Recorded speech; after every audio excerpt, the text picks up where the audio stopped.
और अब बात Kolkata rape and murder case की, जिसमें पिछले कई दिनों से बंगाल सरकार और टीएमसी के नेता ये दावा कर रहे थे कि ममता सरकार के एक्शन में कोई कमी नहीं थी। लेकिन आज जब कोलकाता में डॉक्टर से दरिंदगी का केस देश की सबसे बड़ी अदालत में पहुंचा तो ममता सरकार के तमाम दावे एक्सपोज हो गए और कोर्ट ने गंभीर सवालों की झड़ी लगा दी। कोर्ट ने पूछा कि इस्तीफा देने के बाद प्रिंसिपल को दूसरे अस्पताल का जिम्मा क्यों दिया गया और ट्रांसफर क्यों हुआ। अस्पताल में 7,000 उपद्रवी कहां से आ गए, अस्पताल में तोड़फोड़ हो रही थी और पुलिस क्या कर रही थी। सुप्रीम कोर्ट ने पूछा कि घटना को आत्महत्या बताने की कोशिश क्यों हुई, माता पिता को शव दिखाने में देरी क्यों हुई। साथ ही कहा कि पहली एफआईआर अस्पताल ने क्यों नहीं करवाई, एफआईआर करवाने में देरी क्यों हुई। अब इन्हीं सवालों में ममता सरकार पूरी तरीके से घिर चुकी है। इसी पर आपको एक रिपोर्ट दिखा दें। फांसी होगी, फांसी होगी, फांसी होगी, फांसी होगी। कोलकाता रेप और मर्डर मामले में आज 8वें दिन भी डॉक्टरों की हड़ताल जारी है। हालांकि सुप्रीम कोर्ट के भरोसे के बाद दिल्ली के राम मनोहर लोहिया अस्पताल ने हड़ताल खत्म करने का ऐलान तो कर दिया है। वहीं देश के दूसरे हिस्सों में हड़ताल खत्म होने की उम्मीद तो है, लेकिन डॉक्टरों की हड़ताल पर फैसला आना अभी बाकी है। डॉक्टर आकाश, ये बताइए कि जो सुप्रीम कोर्ट की तरफ से फैसला हुआ कि टास्क फोर्स बनाया जाएगा, उसके बाद क्या आप लोगों की स्ट्राइक जारी रहेगी? जी, सबसे पहले एट प्रेजेंट हम सुप्रीम कोर्ट के डिसीजन का वेलकम करते हैं। डॉक्टरों की जो सालों से मांग है बेसिक रिक्वायरमेंट्स की, पीने के लिए पानी की, डीडीआर की और जो बेसिक सभी छोटी मांगों का सुप्रीम कोर्ट ने ध्यान लिया और संज्ञान लिया कि डॉक्टर्स की सेफ्टी एक बहुत बड़ा मेजर इशू है और उसके लिए उन्होंने नेशनल टास्क फोर्स बनाई, उससे रिपोर्ट मांगी है। तो सबसे पहले स्वागत करेंगे ऐसे डिसीजंस का। हड़ताल की वजह से देश के अलग अलग हिस्सों में मरीज परेशान हैं और ओपीडी में इलाज के बिना वापस लौटने को मजबूर हैं। कोलकाता की निर्भया को इंसाफ मिले, इसके लिए देश सड़कों पर है और गुस्से में है। पश्चिम बंगाल के राज्यपाल ने इस मुद्दे पर राष्ट्रपति से मुलाकात की और पीड़ित परिवार से बात कर हर मदद का भरोसा दिया। आपसे मिलना चाहिए। मैं उसका पिताजी बोल रहा हूँ। या मालूम, हम सब आपके साथ हैं। ठीक है, आप तो मेरा प्रशासनिक प्रधान है, आपके पास एक मेरा हम लोग एक ही आती है। I want justice. We will get justice. We are all with you. आज मैं दिल्ली में हूँ। दिल्ली में सारे लीडर्स के बारे में मैं यह डिस्कशन किया है। जब आपका कन्वीनियंस है मैं वहाँ घर आऊँगा, आपकी कन्वीनियंस है।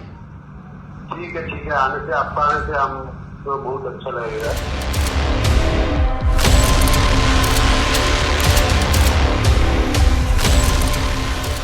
वहीं बीजेपी ने एक बार फिर पूरे मामले में पश्चिम बंगाल सरकार और मुख्यमंत्री ममता बनर्जी पर सवाल उठाए हैं। बीजेपी ने पूरे मामले में सरकार पर आरोपियों को बचाने का आरोप लगाया है।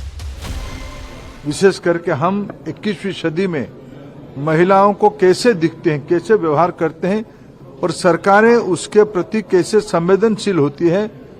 यहाँ की स्थानीय सरकार की जो रवैया रहा है ये बहुत ही चिंताजनक विषय है कि तृणमूल कांग्रेस की सरकार तो पूरी निर्लज्जता के साथ अपराधियों को संरक्षण और पोषण देने में तो लगी हुई है, परंतु इंडी गठबंधन का किरदार भी साफ हो गया। कपिल सिब्बल वकील हैं पश्चिम बंगाल सरकार के, एक दूसरे के अपराधों के संरक्षण के लिए खड़े हैं। यही नहीं, मामले को लेकर टीएमसी में भी सवाल उठने लगे हैं। कुणाल घोष के बाद एक और टीएमसी नेता ने मामले में अपनी ही सरकार पर सवाल उठाए हैं। टीएमसी से राज्यसभा सांसद जौहर सरकार ने एक्स पर पोस्ट करके प्रिंसिपल को सस्पेंड करने की मांग की। वहीं कोलकाता रेप और मर्डर में आरजी कर मेडिकल कॉलेज के तत्कालीन प्रिंसिपल संदीप घोष से आज भी सीबीआई पूछताछ जारी रही। संदीप घोष को सीबीआई ने आज 5वें दिन पूछताछ के लिए बुलाया था। वहीं कल सोमवार को संदीप घोष से सीबीआई ने 13 घंटे पूछताछ की। इस बीच पूर्व प्रिंसिपल संदीप घोष पर कोलकाता पुलिस ने भ्रष्टाचार के मामले में एफआईआर दर्ज की है।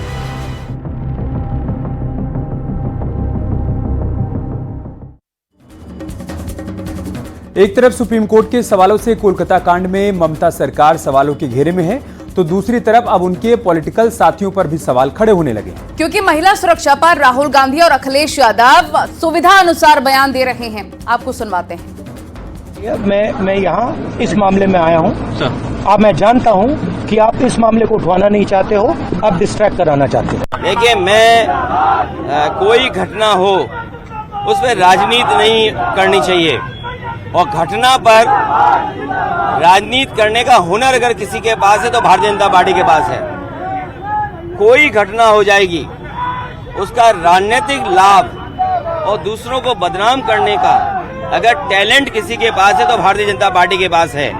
कहीं देश में बेटियों के साथ घटना हो, किसी नारी के साथ घटना हो, दुखद है, उसके लिए कार्रवाई होनी चाहिए। और ममता बनर्जी जी खुद मुख्यमंत्री, महिला मुख्यमंत्री हैं, आप उससे उम्मीद नहीं करोगे कि वो तो करेंगी कार्रवाई।